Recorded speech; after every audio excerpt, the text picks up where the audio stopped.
देश को सटीक योजनाओं के माध्यम से शक्तिशाली राष्ट्र बनाने की दिशा में एक अहम कदम है। इस बजट में मिडिल क्लास से लेकर के श्रमिकों तक, किसान उन्नति से लेकर कारोबारियों की प्रगति तक, इनकम टैक्स रिलीफ से लेकर इंफ्रास्ट्रक्चर तक, मैन्युफैक्चरिंग से लेकर एमएसएमई सेक्टर तक, हाउसिंग से लेकर हेल्थ केयर तक, इकोनॉमी को नई गति से लेकर न्यू इंडिया के निर्माण तक सबका ध्यान इस बजट में रखा गया है।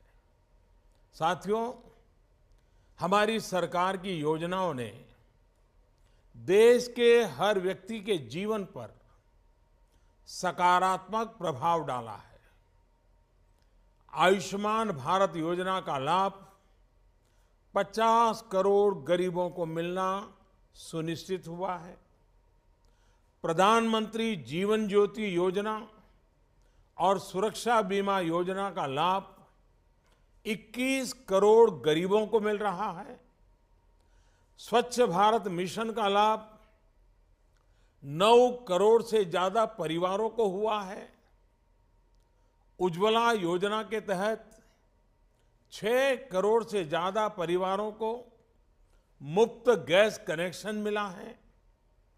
प्रधानमंत्री आवास योजना की वजह से 1.5 करोड़ परिवारों को उनके अपने पक्के घर मिले हैं। अब इस बजट में 12 करोड़ से ज्यादा किसानों को, 3 करोड़ से ज्यादा मध्यम वर्ग के टैक्स पेयर परिवारों को और 30-40 करोड़ श्रमिकों को सीधा लाभ मिलना तय हुआ है। साथियों, सरकार के प्रयासों से आज देश में गरीबी रिकॉर्ड गति से कम हो रही है। लाखों करोड़ों लोग गरीबी को परास्त करके नियो मिडिल क्लास में प्रवेश कर रहे हैं। देश का ये बहुत बड़ा वर्ग आज अपने सपने साकार करने में और साथ साथ देश के विकास को गति देने में जुटा हुआ है। ऐसे समय में इस बढ़ते मिडिल क्लास की आशा आकांक्षाओं को कुछ कर दिखाने के जज्बे को हौसला मिले, उसको सपोर्ट मिले, इसके लिए सरकार ने अपनी प्रतिबद्धता दिखाई है। मैं देश के middle class, salaried middle class को इनकम टैक्स दरों में मिली छूट के लिए बहुत बहुत बधाई देता हूं। ये मध्यम वर्ग और उच्च मध्यम वर्ग की उदारता ही है, उनकी ईमानदारी ही है, कानून को मानकर चलने की उनकी प्रतिबद्धता ही है, जिसकी वजह से देश को टैक्स मिलता है, देश की योजनाएं बनती हैं, गरीब का कल्याण होता है। बरसों से ये मांग रही है कि 5 लाख रुपए तक की आय को इनकम टैक्स से मुक्त घोषित किया जाए। इतने वर्षों से की जा रही इस मांग को पूरा करने का काम हमारी सरकार ने किया है। साथियों, किसानों के लिए समय समय पर अलग अलग योजनाएं अलग अलग सरकारों ने बनाई हैं, लेकिन ऊपरी सतह के 2-3 करोड़ किसानों से ज्यादा किसान इन योजनाओं के दायरे में आए ही नहीं। अब प्रधानमंत्री किसान सम्मान निधि, यानी जिसे पीएम किसान योजना कहा जा रहा है, उसका लाभ 12 करोड़ से ज्यादा उन किसानों को मिलेगा जिनके पास 5 एकड़ से या 5 एकड़ से कम भूमि है। एक प्रकार से आजादी के बाद देश के इतिहास में किसानों के लिए बनी ये सबसे बड़ी योजना है। हमारी सरकार किसानों के लिए एक के बाद एक ठोस कदम उठा रही है। पशुपालन, गौ संवर्धन, मछली पालन जैसे ग्रामीण जीवन और कृषि जीवन से जुड़े अहम क्षेत्रों का भी इस बजट में विशेष ध्यान रखा गया है।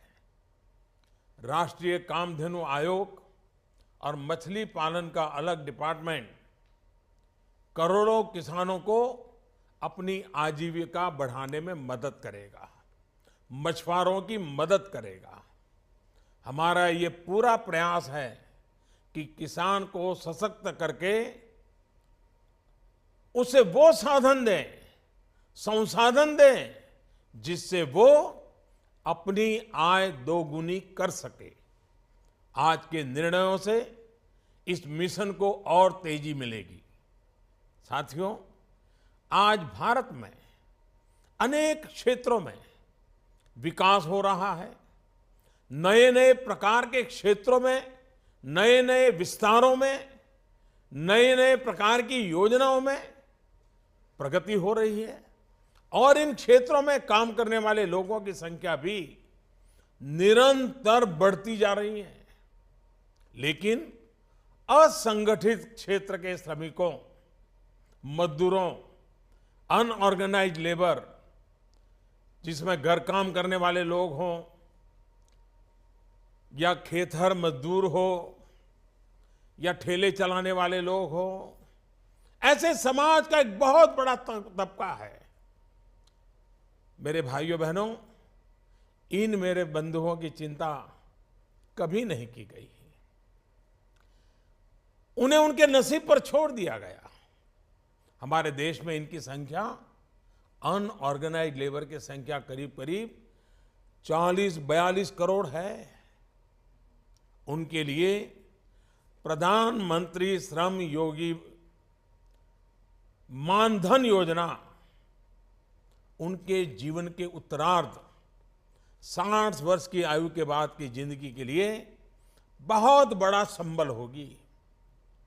उन्हें आयुष्मान भारत योजना, प्रधानमंत्री जीवन ज्योति योजना, प्रधानमंत्री सुरक्षा बीमा योजना, प्रधानमंत्री आवास योजना जैसी अनेक योजनाओं का लाभ तो मिलेगा ही, बुढ़ापे में रोजमर्रा की जिंदगी गुजारने के लिए पेंशन भी मिला करेगा। भाइयों और बहनों, हमारी सरकार देश के हर उस नागरिक को विकास की मुख्य धारा से जोड़ने का प्रयास कर रही है जो अब भी कुछ कारणों से विकास का पूरा लाभ नहीं ले पाए हैं। समाज की आखिरी पंक्ति में खड़े व्यक्ति तक पहुंचने के इस प्रयास में सरकार ने गुमंतु समुदायों जैसे मदारी हैं, सपेरा हैं, बंजारा है, गाड़िया लुहार है आदि के लिए एक वेलफेयर बोर्ड बनाने का भी फैसला किया है। मुझे उम्मीद है कि सही पहचान होने के बाद सरकार के विकास कार्यों का लाभ इन समुदायों को और तेजी से मिलेगा। साथियों, व्यापारी वर्ग के लिए, ट्रेडर्स के लिए कोई मंत्रालय हो, उस विचार से एक नई व्यवस्था का विकसित करने की दिशा में हम आगे बढ़े हैं। देश के व्यापारी वर्ग, ट्रेडर्स और अनेक कर्मचारियों की आवश्यकताओं को समझते हुए उनकी जरूरतों को पूरा करने के लिए डीआईपीपी को रिस्ट्रक्चर करके उसे विशेष जिम्मेदारी दी गई है। अब ये विभाग department for promotion of industries and internal trade के नाम से जाना जाएगा। मुझे प्रसन्नता है कि अगले दशक के अंत तक की आवश्यकताओं को और लक्ष्यों को ध्यान में रखते हुए भी इस बजट में योजनाओं को समाहित किया गया है।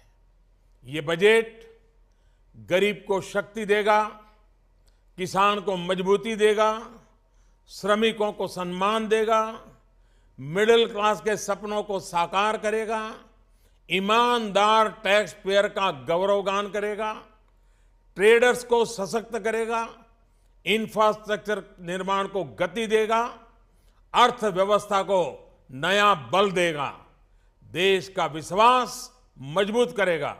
ये बजट न्यू इंडिया के लक्ष्यों की प्राप्ति में देश के 130 करोड़ लोगों को नई ऊर्जा देगा। ये बजट सर्वव्यापी, सर्वस्पर्शी, सर्वसमावेशी है, सर्वोत्कर्ष को समर्पित है। मैं एक बार फिर हमारे मित्र अरुण जी को और पीयूष जी को और उनकी टीम को इस उत्तम बजट के लिए बहुत बहुत बधाई देता हूं। धन्यवाद।